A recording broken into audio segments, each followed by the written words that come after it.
Barely see it. So the aircon remote doesn't seem to be working very well, but somehow I got it to work.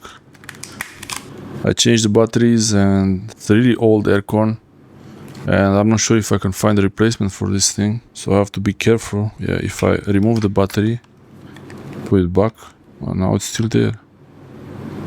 Now it's gone. Battery is back and it shows the display like this. So there's a problem with the processor or with the display itself. I'm not sure which one is worse. The battery is back in, so it's not responding now, but at least I was able to start the aircon.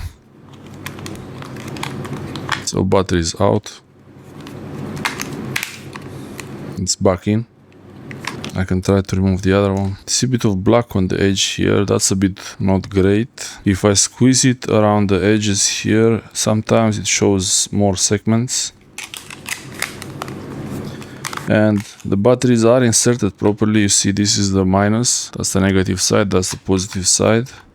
For this one, and for this one also, that's the positive. I could clean those contacts, but I don't think it's the contacts. You see, now it shows a bit more, but then it's gone again.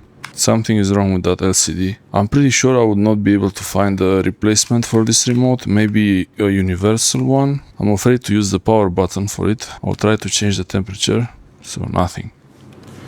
Not responding. And if I squeeze the edges,